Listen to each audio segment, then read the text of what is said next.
Welcome back to the Postcard Inspirations Podcast. From Navy Admiral to Disney Magic, Joe Fowler's story is a fascinating story of creativity and hard work. Listen on to see how he brought Disneyland to life.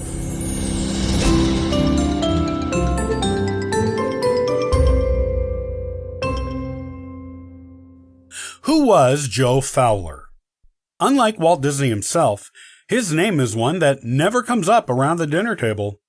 But like many who have worked for Disney over the years, Joe is responsible for his own unique share of the magic that draws people from around the world.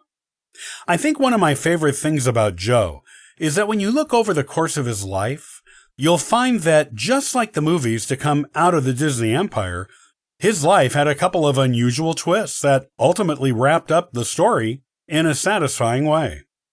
So, here is the story of Joe's life and how it was that he became such a big part of the Disney magic. Joe was born on July 9th, 1894, in his hometown of Lewiston, Maine. As a young adult, he attended the U.S. Naval Academy, where he graduated in 1917. His schooling sheds light on the determination he displayed later in life when he worked for Disney. After the Naval Academy, he went on to study at the Massachusetts Institute of Technology, where in 1921 he received a master's in naval architecture.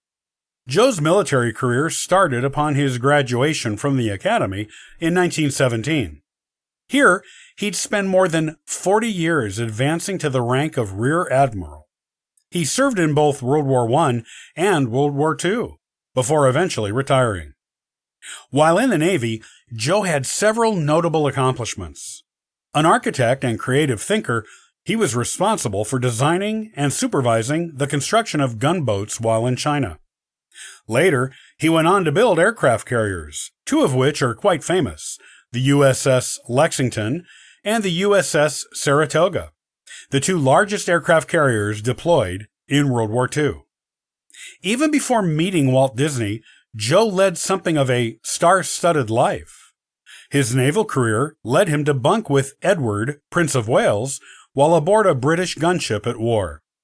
He'd go on to meet several presidents too, including Truman, Eisenhower, and Johnson. Joe's retirement came in 1948, although he returned to the Navy briefly later on, during the Korean War.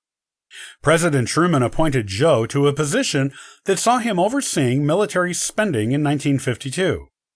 It was Joe's job to reduce wasteful spending. The big break into the world of Disney came in 1954. Back then, Walt Disney was in search of someone who possessed the expertise to help with the construction of the Mark Twain, which was a paddle steamer that was to be showcased at Disneyland. At the time, Disneyland itself was still under construction. Joe had retired from naval service and was supervising home building operations near San Francisco when Walt found him and hired him. In fact, he hired Joe not just to oversee the paddle steamer, but as the construction manager over the entire Disneyland project. From there, Joe stayed on with Disney. Once the park was completed, he became the general manager, a role in which he remained for 10 years. During this time, he also helped with the creation of Disney World. That was in the 1960s and 70s. At a certain point during this project, he held 3 ranking posts, standing in as Senior Vice President for Engineering and Construction, the WED Chairman, which is today Disney's Imagineering, and the Director overseeing Disney's own construction company, Buena Vista. The biggest thing that Joe was best known for was making the impossible happen. One of the men that Joe worked with, Bob Matheson, related a story to this effect for the Disney Vault. According to Bob, he, Joe, and Walt Disney were looking at an Adventureland stage. Walt turned to Joe and said, "I'd like to part the water and let the entertainers come out, and then have the waterfall close behind them." Joe never batted an eye. He just said, "Can do, can do." I know he had no idea how he was going to part the water, but he said it without hesitation. Can do. And by golly, he did it. That's what makes Joe's career such a notable one. In fact, It seems to me that this kind of extraordinary thinking is exactly what makes Disney so special. All throughout the entertainment giant's history, you'll see examples of people turning dreams into reality, just as Joe did at Adventureland.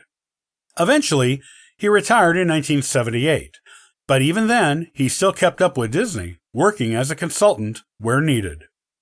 Joe passed away at the age of 99 back in 1993 in Orlando, Florida. Yet, his legacy lives on and will continue to do so as long as Disney exists.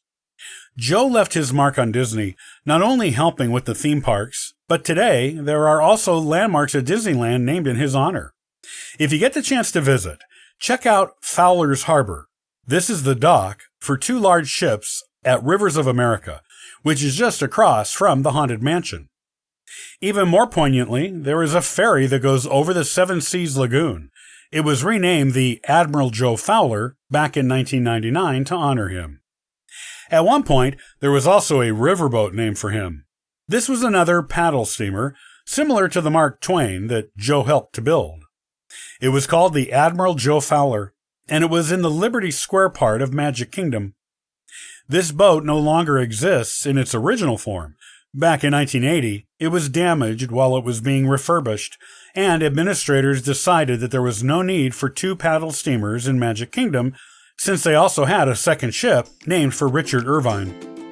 However, pieces of this boat still exist. Parts were used in the 1983 construction of a replica Mark Twain that resides at Tokyo's Disneyland. I think perhaps the greatest lesson we can learn from Joe's life is that it is possible to make the impossible happen. All it takes is creative thinking and the willingness to work hard to turn our goals into a reality.